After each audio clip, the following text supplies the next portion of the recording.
this collaboration begin? I mean, firstly, thanks for showing us those videos. That was a mix of your, as you said, performance, live work, and installation work. We'll talk about those more later. But yeah, how did this collaboration begin? Because it started with musical projects first. Is that right? Yeah. We know each other since a long time, and we started like 20 years ago, kind of, something less, but doing music together. And we used to live in the studio every day, like sleep there, do music, and like as soon as we met, we started doing music in continuous way, like never stopping, never going back home, and like so we've been like closed in the studio for like I think 2-3 years, only playing without going out anytime. So it was we were a good improvising start. a lot. Improvising, recording. It was a good start. In the meantime, he was also doing some video experiment while I was more in the music. Right. Yes, but in a way, I studied art school, but after I finished it, I had a kind of repulsion. Is it correct? Okay. Yeah. Repulsion, and in a way, I was focused more in the music, and it's how we started doing stuff. And then I got back lately, starting with making musical videos for our musical project. And we had two projects together. No, yes. More. Maybe. A lot, like too many. Some of them were only improvising live with lots of people. We did also a 24 hours improvisation session. Like we've been on stage for 24 hours, 24 hours, and the people were coming and they could come on the stage and play. So it was randomly, totally randomly. It was difficult sometimes. Because Italy, it's not the best place for music, so sometimes you have the guy that is doing like la la la la, and you maybe are doing electronic stuff. It's okay, and we did a lot of stuff, and then so some more poppy, avant pop stuff, more some other very experimental, every kind of. Yeah, you did a lot. And tell me about the gloves, because we saw the glove right at the beginning. The gloves was. Yes. Like an invention of your colleague, because there was a third member of your... Yeah, he's the third member of SPIME, that it's Marco Casolati, that is not here now. And it was actually the beginning of SPIME.IM, and it was this kind of idea to start producing music with these gloves that he made with other guys, that it was called Remidi. That is actually a MIDI controller wearable, and it was the actual beginning of SPIME.IM as a project. So, yeah. And you can just like very technically, you can control. Yes, there was a gyroscope in the bracelet that was controlling two S's, or yes, two S's. Two. And there was a pressure. MIDI buttons everywhere, yes. So you could arrange whatever you want. It's a really nice glove. It's a really nice instrument. It's a bit complicated because like they thought that with us they could sell a lot, but it wasn't the case. And so they stopped the production and the development of this glove. And so it was really hard because we had to put a glove under this glove because the sweat was giving wrong signals. Yeah, and so every time it was like having some preparation too much for. Okay. We did it for a while. It was really nice. The first time we did it like in a TEDx. Yes. It was direct. It was the first time we were using it in TEDx with 1,000 people in the theater. And quite crazy. Wow. Everything went well, but it was crazy. Not too much. In a way, it's something that it changed a bit our way to produce music also, and to think about a musical project. Yeah. It helped us a lot to change a bit our behaving. Audiovisual, I guess. Yeah, it's interesting. And how do you, because you make and release music, and you also make and and release and do performances and installations. Do you think and categorize your work as musicians? Like, does it center around the tracks, or is it project to project? I guess it's both. I guess it's 50-50, and also, as you can see, like the theme is always there, and sometimes also like the installation are always part of the performances and vice versa. So it's something we're releasing also music, but it's not the only thing. It started from the music. I think that come si dice? Sorry. It's still difficult to think at myself at him as a musician also. Like it's hard to define yourself a musician. I know that I love music. I can live without that. I do it in a way, but it's always hard to define yourself in doing something. I prefer to see it as a game, you know, every day, to enjoy it. It's the most important thing, to enjoy it. So not to define yourself, no? Yeah. I mean, this also really reflected in the work. Like, one thing, a word that comes to mind when I see your stuff is chaos. Yes, it is. Is there, like, do you think there's good chaos and bad chaos? Yes. Yes? Definitely, yes. There is a really good chaos also, because it's ordinary things are not always for the good. So it's also a kind of way to go through and find your freedom also. Yeah. But sometimes it's also, like in these days, it's also meaning something that you cannot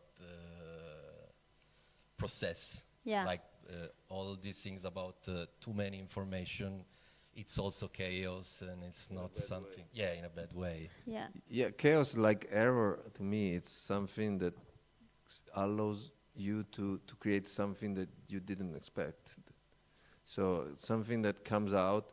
So we love chaos and error, and maybe also somehow technology, because it's a way to create something new, because you don't understand totally what is happening. Right. And sometimes it allows you to create, or he create itself something that you didn't expect it. And sometimes this is really good, is a step forward.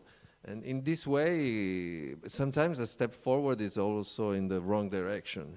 It's like we are seeing in these days that, but it can be good and can be bad. It depends on people, how they use it. Yeah. But we know how to deal with chaos in a way. We try to do it. Yeah, it seems like you aim for chaos. Yes. Or try to like toe the line between when you talk about processing information or overloading us with information. Sometimes there's too many images and I feel my brain like heating up. And sometimes I can just about, I think I understand what you're trying to, like the amount of images almost makes sense. And it goes between good and bad in a kind of interesting way. There's no question there really, but can you talk about processing time, and if you want to allow the audience to process what they're seeing, or you don't want to? Yeah, it's a kind of processing with sharing this process with also the people, like mainly with the performances, is just sharing this chaos with other human beings and try to find out what this means. Yeah. It's the opposite of isolating yourself from the society, I guess. It's these two distant points. Yeah. Let's talk about the live shows, because how is it to perform live versus doing the installations? Do you get nervous to do these shows? Well, before a show, yes, you're always a bit nervous, I think. Yeah, like everybody is different. Like some people fall asleep, kind of. Some are nervous. But when you go on stage, like for us, I think it's really important to go on stage. Sometimes it's like for me, like there's a reason that everything makes sense when I go on stage. Even if it's not the best situation, the thing to be on stage and playing my music and our stuff, it's very important. It's something I really need. It's really important. Yes, like for example, when I get nervous, I just get really tired. I don't know, just before to go on stage. It's really I just want to go to sleep, and then after that I cannot sleep anymore for one day. Yeah, after the show. Like the adrenaline, it does this to me, and it's. But it's like the coolest thing and the more important thing is that like for what we are doing, to sharing it with an audience, it's something really meaningful because it's not. It's not showing our work, but it's more to like experiencing it. Yeah, together. experiencing with the audience. Yeah, it's also about raising questions, I think. Raise the same questions we have ourselves. Like, for us, this kind of work is necessary because we live in this, and so we need to process what happens every day when we open our cellular or when we watch outside, when we talk with people. And so we try to bring all this stuff in our work, but without knowing exactly what we want to express or what we want to say. But it's a way to raise questions to ourselves, to understand what we are doing, what we have to do, and and what we're seeing. Because how, like, AI has just had the most insane growth in the last few years. How is that for you guys? And looking at your work, it includes a lot of AI. Yes, for us it's just in a way another tool to put inside this chaos. To have errors. Yes. Chaos. And it's also a really interesting tool to use it as we are using it, because it really gives you a lot more of inputs, different inputs. Like for example, we like our practice is more like sampling in a way reality. We were also sampling music in the beginning, and we are doing almost the same with the video material. We are stealing material from everywhere, and I guess this is another instrument to produce and to steal. We're stealing stuff from AI, basically, because you don't create kind of anything with AI. You steal what AI is doing, kind of, no? In a way. Do you think that we, like, as people, will get better at discerning or seeing what is fake and what is real online or in AI? Because it needs a lot of thinking to context what you are seeing in a way, I guess. And so I don't know. I really don't know. It's tricky. It's difficult. It's very hard sometimes to understand. Like it is getting harder and harder. I mean, it's getting more and more realistic also. Yeah. Like when I was a kid, my parents would tell me, like, everything you put on the internet stays there forever. And now I think maybe we should tell our kids, just everything you see on the internet is fake. It's fake. Yeah. But it was already in a way. Yeah. Not now from the maybe beginning. I guess that this is a way that we can use to understand that anything we see, we need to raise question about what we are watching on the internet, also except from the AI images, realistic images. It's not only that thing that is not real. Yeah, it goes beyond, Could be also a way to leave the screens in a way, you know, and to live and go back maybe more to reality, because once you understand that most of the thing you see there are made by bot, AI and stuff like that, there's no need to go there to meet other people, and it's better to go out, have a coffee, talk, and do a walk.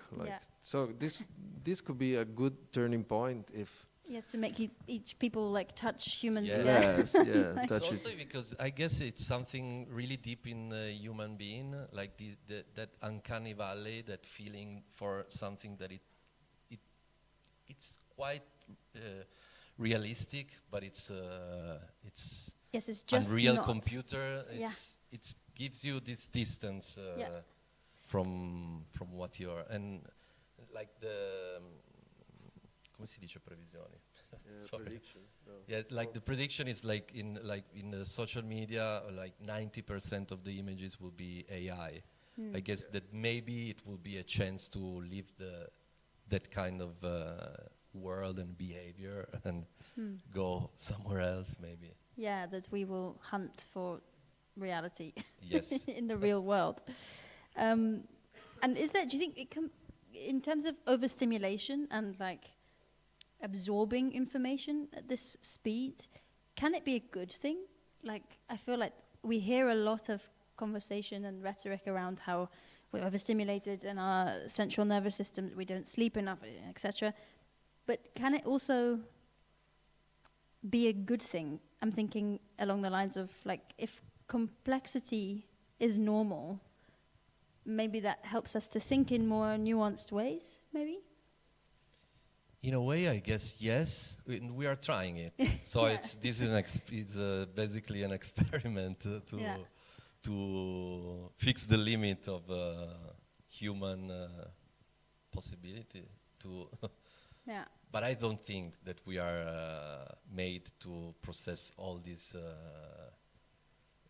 amount of information. And Yeah, overload information, it doesn't allow you to understand the information. So the more information you have, the less you can process it. And we are still living in a world where most of the information we have from outside are not, you don't have time to process everything. So this brings fake stuff and new theories and whatever, fake theories or whatever, because everything has the same level. It's all full of everything that you cannot, you don't have time to understand if it's real or not, the thing we were saying before. So I don't think it's a good way, it's a good path. The only good way could be the fact of putting this out and take time and go back to this less fragmented time we are living. So have some nostalgia for good and go back there in a way. And back to, so when you do your performances, do you notice the crowd, like how do they respond to this overstimulation? Yeah, sometimes they get excited because it's exciting to see so many information, but in a way they are also shocked by the meaning hidden behind. So it's something always powerful. Sometimes people cries. It happened. Yeah. In, like, for example, in Barcelona, in other places, there were some people in the first place that were crying. Like in Mexico, it was strange because we played at 2 in the night, in the morning. So it was very late and with electronic music very strong. And so most of the people maybe were there to enjoy. And we started with all this. The response was amazing, but poor them, like maybe they wanted to enjoy a bit. But I think that what we bring with us is something that makes us all together, because it's what we are living. We are all living. So maybe I think that there's a lot of communication, even if it's very clean and straight and electronic. There's a communication with the audience that I didn't expect myself. For example, when you see someone that is crying while we are like pumping the volume, it's strange. It's no. Yes. Yeah. Hopefully not too traumatic for them. No, no. Maybe makes them think or reflect in a different way. And how do you end a live show? We saw a little bit in the footage, I think it's Zero, the piece, where there's a really big build-up towards the end of the piece with a lot of music and images. And then there's a white screen and you walk off and it's like this huge relief. How do you end a piece? Yeah, in a way it was a kind of pause to try to process what you saw from the entire, because you cannot breathe. It's really tight. We always do like 45 minutes of performance, and it's really all like a big mashup of a lot of different inputs. So that time it was a way to process everything you saw.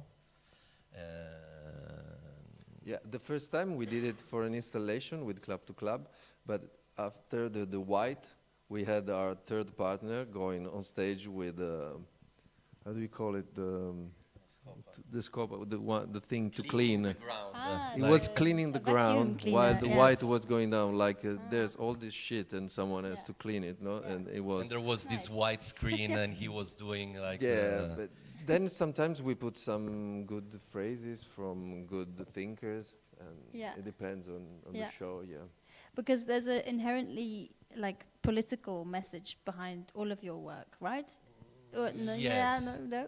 I don't know if it's Yes. political. It's like it's what we need to express right now. Also to process, and so it's basically it's inevitable that it's politics, Yeah. because right now we are really feeling a lack of Humanity. yes, humanity, and also good politics. It's really a crazy moment about trying to find a way to be everybody in the same room well together. It's so Yes.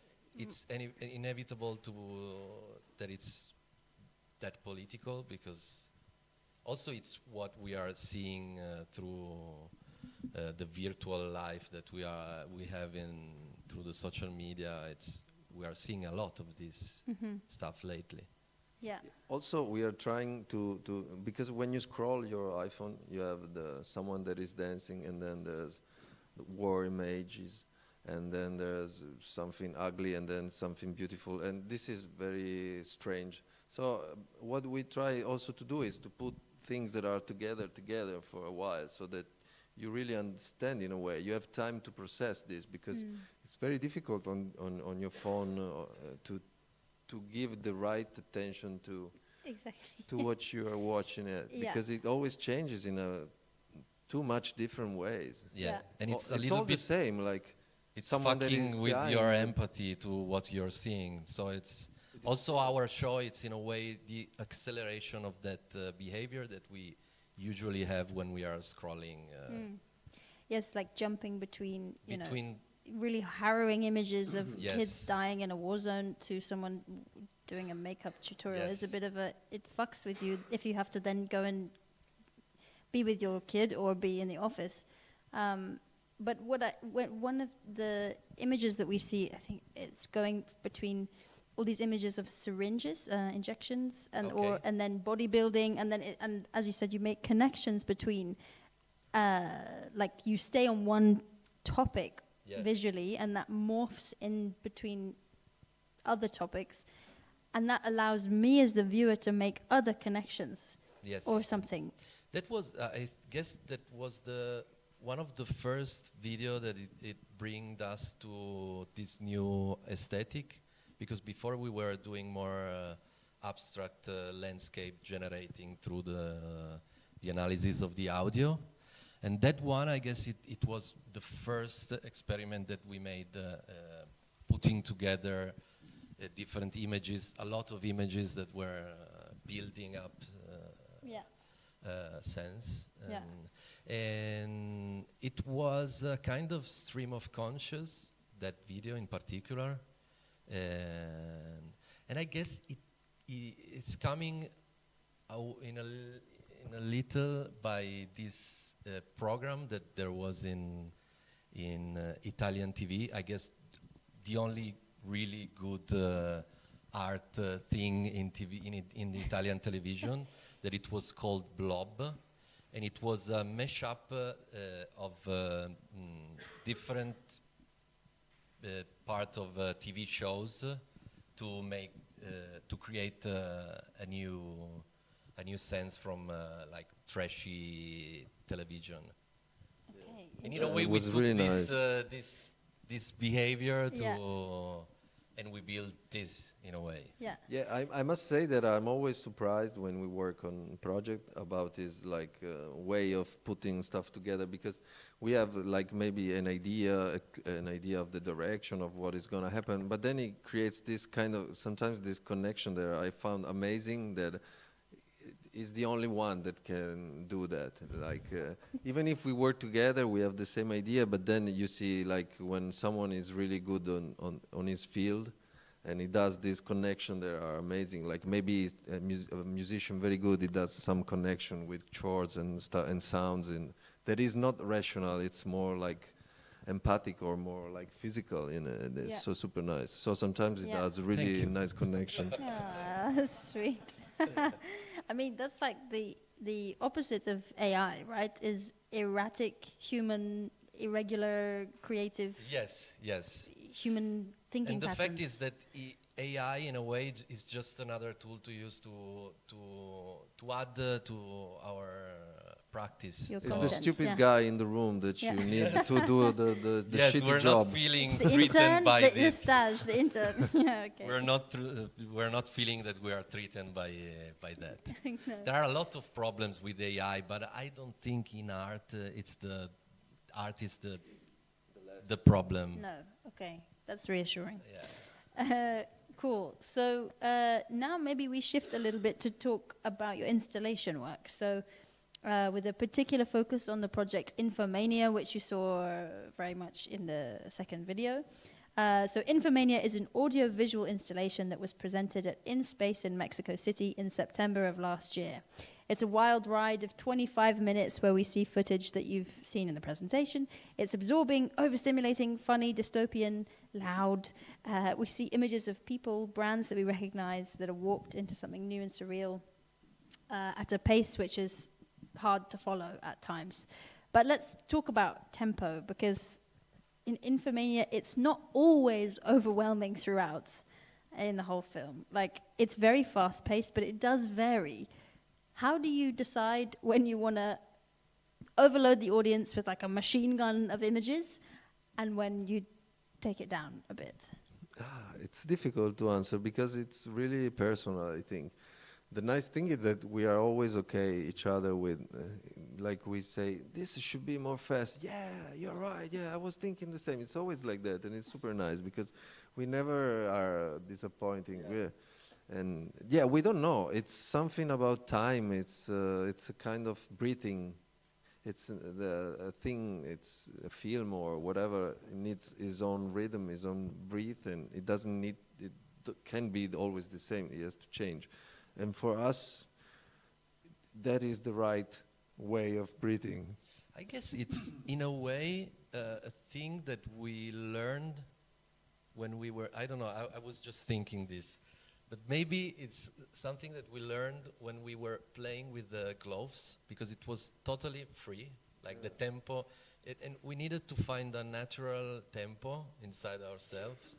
And we were doing it together without like a click. It was really something natural. And I guess it's this kind of breathing. It's also in the flux of images, or also when you need to change the music. I mean, it's a musical it's decision. Really musical, it's musical a musical thing, I guess. Yeah. And with the museum installation version, you have 3 walls of projection, right? So the audience has to choose where to look. Do you secretly hope that the audience will look at like certain parts of the content, or do you accept that they will just miss there stuff? is a focus in the center, but it's made on purpose to. The best is on the sides. You can yes, hidden in the side. So you need to maybe look at 3 times or only one and take what you saw. You cannot see everything in life. You have to choose. Yes. So what digital tools or like software environments do you use in the visual and the sonic layers of Infomania? A lot. Lot. Mostly, not most. Mostly it's found footage and AI, but not only. Yeah, with audio, everything, because we love old analog synthesizer. We love modulars, but also we love VST and we love Maxim SP tools. We also enjoyed a lot with AI AI sounds, because we created a lot of sound design with AI and a lot of crazy tracks that then we were using as samples.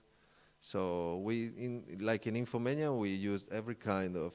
Yes, instrument possible, technical Yeah. instrument possible. Then, for example, in the part called Uncanny Kind, there is kind of this liminal images that goes, because it's all like fake. It's like about recreating stuff that exist or not exist. We only use the VST, so not virtual synthesizer. There are copies, clones of analog, but they are not real. So to be on the same level with the images, kind of this stuff. Yeah. Exciting. For the digital nerds in the audience, I'm sure you're enjoying this. So how much time do you guys spend on the internet? How much time do you spend on the internet? What's your screen time? Yeah? But we with Infomania, there was a reason, at least. Because we tried to give a reason to scroll. To scroll and then come and to import images Yeah. and videos and stuff. And like it was really like, I don't know, it was like 6 months maybe that we developed everything. I don't remember. Yeah, 3 months very focused on that, and 3 months more like in the air. Also because there are different rooms in it. So there is this 25 minutes piece in the main room, but there is also another different other installation that we like, for example, the tunnel of social media videos, that it's called Silencio, because you can actually hear all the videos playing all at once. So there is this white noise that it gives you nothing. Yeah. And there is the Uncanny Kind, there is another room. There's two AI that are talking about AI in relationship with humans and society. So we feed both AIs, one pro AI, one against AI, with books and stuff talking about that. So they were talking about 24 I'm hours. good, no, I'm bad. Yeah, speaking about talking. AI. Yeah. Wow. And they never find. It doesn't get anywhere. That's never, like okay. Never. Okay, nice. How do people come out of these installations? Have you seen? I'm guessing you've seen public be in these installations, yes. And what's their experience? There's a lot of talking after, and it's really beautiful because every people brings their thought about what they have felt, and it's really, really nice. In Mexico, we found a really incredible audience. Yeah. Yes. Also in age, or sorry, go on. No, super nice. Strange. Then, to be honest, myself, I must admit there was a lot of mezcal and beers and mezcal, and so after a while, we were doing a talking right after the premiere, and I was already fucked up, so I was trying to talk. Very good. Wow, that's the true Mexican experience. Good. So let's talk about Hint. So that's another installation project, which is a piece that you created with a visual artist called Akasha, where the audience is, again, immersed in a multi-screen environment and bombarded with a lot of fast-paced images. Surprise, surprise. Which, in this piece, they form a kind of loop, right? Where there's no beginning and no end. And where success becomes failure and failure becomes success. What feeling do you want the public to walk away with when they've seen that work? I think the sentence success is failure, failure is a success was the main thing we wanted to express, because we live in a society that is always trying to bring you to the best. You have to do everything right, but until you don't succeed, until you fail, you don't learn anything. So I think that our society is the main theme of the society is totally wrong, because you cannot always have success and learn something. So and why we are at this point is a lot because of this way of thinking, and all the people are getting crazy because they want success, and it's crazy. So that was the main theme of Yes, and it, piece. like in the piece, you see like these destroyed cities. It's a walk-in in destroyed cities, and after that you see like all the opulence and golden palaces. So it's also about this kind of not well balanced wealth in the world. Yeah. And it was also like the first time that we were like trying to also narrate in a way a story. There is a voiceover, spoken words that are saying things in more Stream like, of consciousness, yes, kind it of. was more random poetry way than the Infomania, in which we Yeah. really created A the narrative. storytelling Yeah. and And is that something you think you'll do more of in the future? The more narrative work, or maybe, not sure? I don't know, maybe. Yeah. We're getting excited to do. Yeah. Yes, Yeah, we want to do a proper Film. yes, With real actors, like like. 3 hours film. Oh, yeah. No, I don't know. We always change idea. Like, and tomorrow we could say a totally different Okay. thing. Like, But for today, you okay. yeah, for Yes. today we want DiCaprio to be in our film. Yeah. Yeah, good. So, with the idea of loops, like, I see a lot of memes in your work. Maybe that's also just the internet is also full of memes, right? Yes. And I find it interesting, this idea that, like, images can be repeated enough that they take on a new meaning of their own and even change meaning. With an audio also takes on Yes. its own meaning and new meaning, and then like cult following even. Do you think, like, is memes and memification a big part of your work, or loops? How do loops relate to memes, and how do memes fit into your work? I think it like because like in the beginning, it was more about a lot of information with no irony at all. But in a way, we felt also the needs to get something that it was funny in it.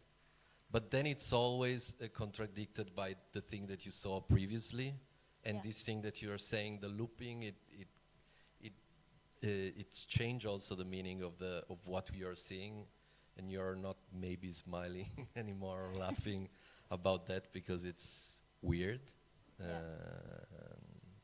Yeah, I think we were more ironic with the gloves. Yes, no, Playing with the gloves, no? Yeah.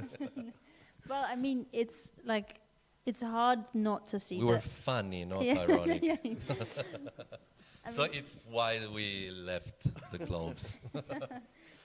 it's hard not to see the irony when you see like Trump, or like a version of Trump melting into a pig in a suit, or like you have this line of someone interviewing someone on the street saying, "Should billionaires exist?" Exist.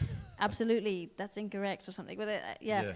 And No, you're wrong. no, you're wrong. Sorry, I'm misquoting your work. Absolutely not. I remember every word of this piece. Like, there's this very tongue-in-cheek vibe to your work as well, which I think is reflected in the internet.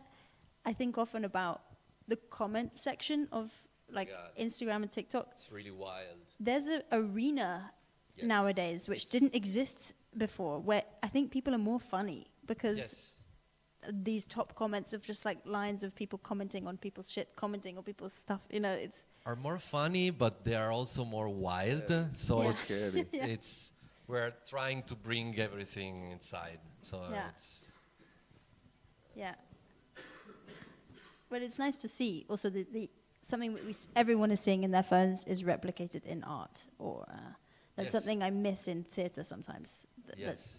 That the internet is part of all of our lives, and you don't see it on stage, or Yes. Yeah.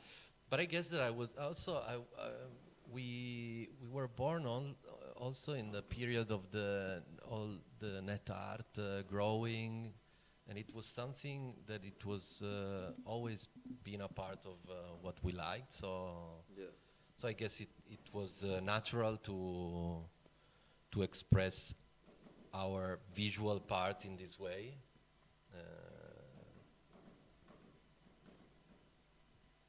Wow. Someone Fireworks. is Nice. disagree with us. Yes. Exciting. Yeah. Congratulations. Okay, what makes an image strong enough to make it into the final piece? If it's SPIME or not. Yeah. Yes. Okay, yeah. Yeah, we always say this is SPIME, this is not SPIME. SPIME, yeah. But SPIME. we really, We believe in this. yes, without doubts, every time. Yeah? Yes, And both of us. You agree on it? We always Totally. agree Yeah. on what is SPIME. This is and what SPIME, this not. is not SPIME. Forget about it. Interesting. And Like this is SPIME. and the name SPIME.IM is it space and time? Is SPIME? Is that where did the name come from? Yeah, That. it comes It's an from. neologism. Is an neologism that about an object that you can trace in space and time in his life, coming from Bruce Sterling. That is a science fiction writer. and I think that in a way I am space and time. I am SPIME. No, I am space and time. So an object that you can trace in. We like it in a way. Yeah.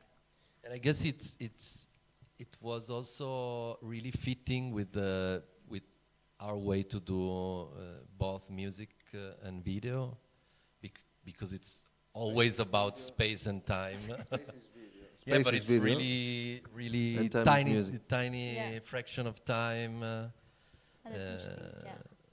Yeah.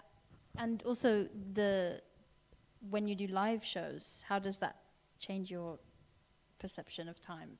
Okay, We talked about we it were earlier. talking- yeah. Maybe it's nice to Yeah. share. Yeah, that time is dilating, and like your Sometimes you don't realize what you're doing. Sometimes you think a lot. It's crazy. It changes a lot. Yeah, it's nice. like the music starts slowing really down because Yeah. maybe your heartbeats it's pumping, and it's Yeah. Or strange. you did the wrong track list, and so you put a song that is slower than the one you already played, and this fuck is not going. Yeah, what the fuck can I do? Yeah. Yeah. And you think a lot of things in a really tiny fraction of a second. Yeah. A lot of stuff that doesn't mean anything. Yeah. Yeah. We in spoke that about moment. it. Yeah. That your adrenaline can be so high that your perception of time It's like changes. taking drugs without doing it. It's maybe, I guess it's a kind of meditation in a way. I think that you reach some other Superpower, level. yeah. And a Super superpower just in perception. that 40 minutes. Super perception. Yes. Yeah. Hyper focus. Yes. Does the internet feel like a dangerous place or a hopeful place to you? Finished place. Yeah, it's an end place. Okay. I have no great feeling about internet. Okay. Yeah. It was Gabriele? something really big to connect people from all parts of the world. So we like the hope we put it in Infomania. It's like this kind of new technologies in a way are flipping at one point, certain point. It's science fiction. To develop actually. consciousness. Yes, to develop consciousness and to help people to reach what they should reach. Yeah, our idea was based on the fact that maybe we need to develop more common consciousness, to believe more in that we have it in a way. Everything has a common consciousness, but we are not listening to it anymore, and so we are so divided and whatever. And so we thought we invented this story where the fake news, at one point they change, and they have a self-consciousness, so they understand they are news, but they are telling the false, and what is the truth of a false thing is, and so they change. It's hoping that someone can change, that something can change. No, it was a way to be positive. Yeah. Yes, it was an happy ending in a way, but it's really, it's Dystopian. not even science fiction because it doesn't make so much sense, Yeah. but it was meaning a lot of sense to us in a more abstract way. Yeah. That something at one point for no reason flip, and we start doing things for good and not be so oppressed by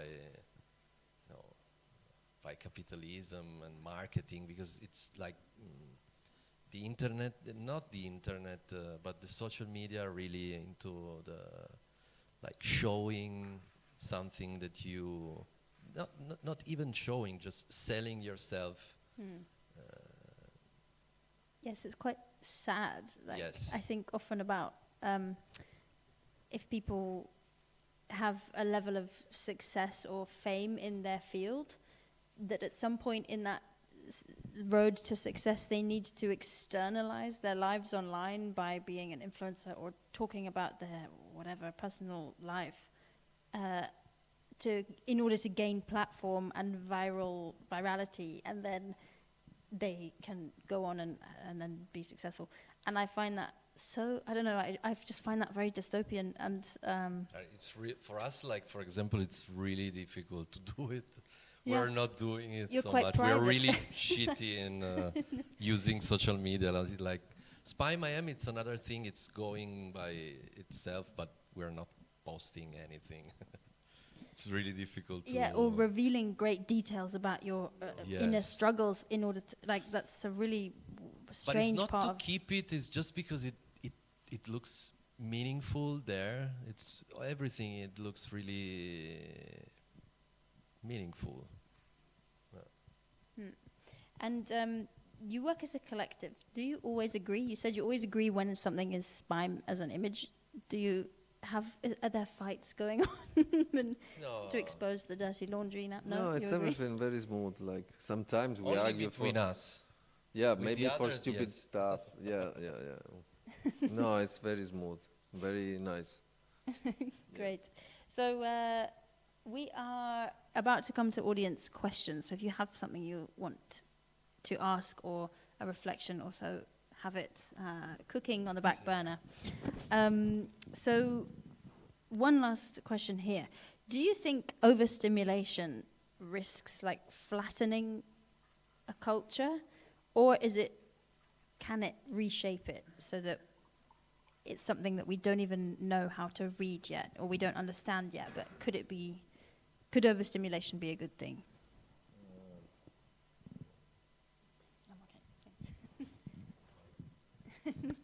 Hydration is also important. Sincerely, I don't think it's something that it's flattening a bit your brain. I don't know. I really don't know. Maybe new generations are like they have the antidote of this, but I don't actually think so, because they are bombed since they are really, really young with a lot of information. So I actually don't know. I don't think so, personally. Well, humans can do terrible things, but they also sometimes can change in a good way. So let's see. I hope for a good way. Cool. So now is your time. Are there any audience questions? We have some roaming mics, I'm told. Yes. It's my friend with the nice nose piercing. Is there a microphone, or you can shout? Okay, so you said you use for Infomania, for example, a lot of AI, and it's a lot of generative AI as well.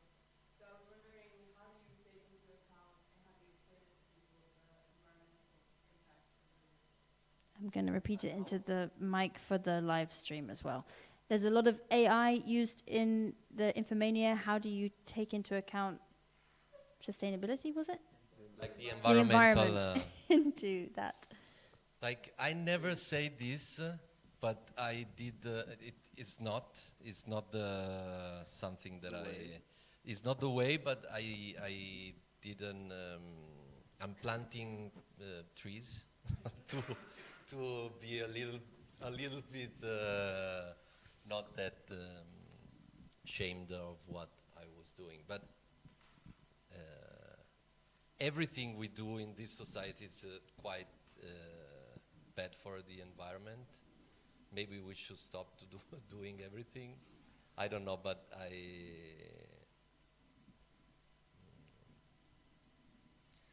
just to not feel that guilty, I was planting a lot of trees. Not myself, but I actually was doing. No, it's not doing it. AI is playing. Yes. Yeah. And then they are putting lights. Yes. Anything else? Anyone else? Yeah, I have a question. Yes. In the beginning, you said almost like, yeah, you said that you changed the way that you made music because of the mini clubs. I think you later also came back to it a little bit. I'm curious, what was it that sort of changed the way that you make music or work together because of the mini clubs that was, yeah, that changed you guys? What way, how did the way that you used the gloves change the way you made music? Yeah. Sometimes to have like less opportunity is helping your brain to create new connections. So we always like when we put like walls to our way of creating something, because you have a very small small place to express with, and so your brain needs to invent new way of doing stuff. And this was the case of the glove, because we wanted to do all in real time. We really got crazy creating patches and stuff that could allow us to play that kind of music only with gloves together. And to be honest, we were able to play really complex electronic IDM music real time only with two gloves, and that was really nice, because with other instruments it's so complicated to do unless you have MIDI tracks that goes, and we could do really interesting stuff with that. But it was on that side it was really nice. That then in the same time we were working with modular. There is another thing that you have to test your brain to do stuff because it's complex. But then we needed more to have more samples of music, because we were working more on the idea of fragmented stuff. And so the glove way of doing music was less in that direction. So we left. We decided to go for other stuff. And I guess it was also about the thing that we were saying before, that we didn't have actual tempo. So it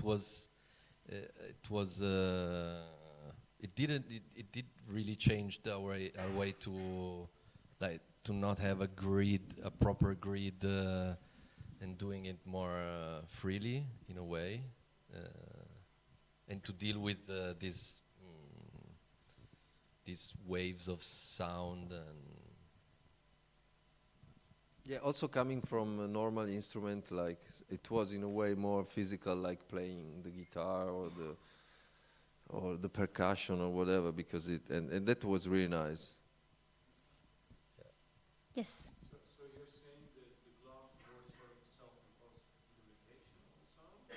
So you got rid of the gloves?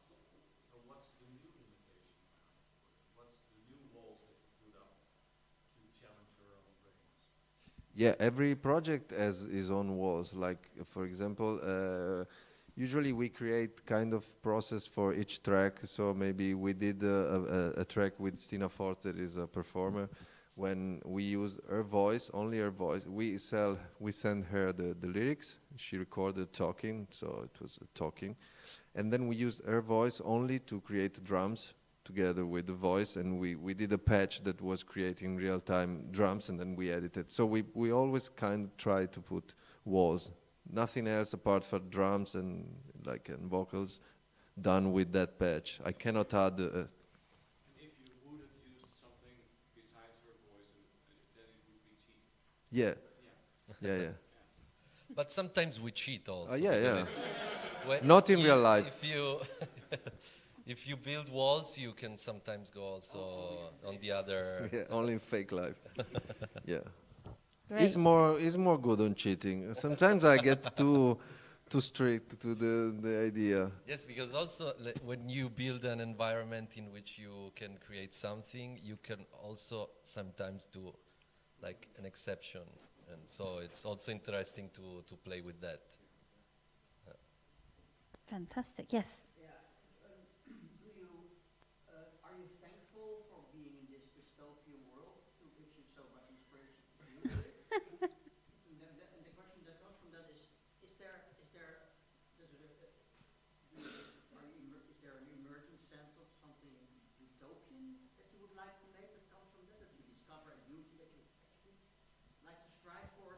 Yeah, it's in a way like a kind of romantic way to process what we are living, to try to find the good in something that you cannot handle. So there is a utopian kind of tension in what we are doing. There is also a kind of physical satisfaction also of what we are doing, because it's something that we, in a way, we are also feeling, like the music and also the speed of information. It's something that it's, in a way, you can find also the beauty in that kind of things. Yeah, I personally love dystopian stuff, but in art, like, it was crazy when we were in Japan talking. Like, for example, I'm a big fan of Philip K. Dick and Blade Runner, whatever that is. It's very dystopian. And we were talking with Eiichi in Japan, and at one point we were talking about Blade Runner. He was saying, yes, we believe that Tokyo could be like the Blade Runner city nowadays, but we were not totally, we didn't make it. It's not like that, but we really wanted to. And I thought, fuck, I never thought that I loved Blade Runner, to see the film, to deal with that kind of emotion, but only in imagination. I never thought that I would love to live in this dystopian world. Like, maybe because I'm Italian and it's different, no? We are not used to this kind of, but it's good on the film, it's good when I want to feel nostalgia, when I listen to music, it's good because it's something also metaphysical, no? That connects to something bigger than you. But I don't like it in real life. So in a way, I think also SPIME.IM as this, we love this kind of, but not in real life. Like in art, you can more in art. In art, you can be really, really brave, really hard, really whatever, really bad thing, but it's not truth at the end. It's something where you can also put your bad things to understand and develop a new way to behave and forget about your bad things, no? You have a feedback on what you're feeling. In real life, it's difficult, it's dangerous, it's not the same. And so, imagination is a place, it's a more safe place than real life, for me. Imagination should stay imagination. Yeah, and be totally free in a way. To develop whatever you have, because it's imagination. We also, I think we really need to not to be afraid of imagination until it stays there. Also the fact of society that everything comes to your mind needs to be real, and that you have to experiment everything you have in your imagination. It doesn't work to me. Like, sometimes need to be there in your imagination. It's okay. All right. For me, not for all the people. Yeah. Yes, that's Not for me. interesting. Great. I think that's a good moment to draw to a close. But very interesting discussion. And if you'd like to talk to Davide and Gabriele more, as I said, we'll have a drink now, and you can attack them with your thoughts on imagination and dystopia, utopia. Thank you so much, Davide and Gabriele. It's been a pleasure Thank to have you. you. Thank Going to you have so one more much. round Very of much to applause. work. Thank you to please. work also. Thank you. Take a seat. Thank you. Cool. Nice. Great. Joachim, I'm going to invite you back up here wherever you are. You can tell us what we have to look forward to happening at Werk soon. I only have one announcement, and that's not really an announcement. It's still our exhibition. It's still up. This weekend is the last days at AMG. You can buy tickets online. You can buy tickets at location.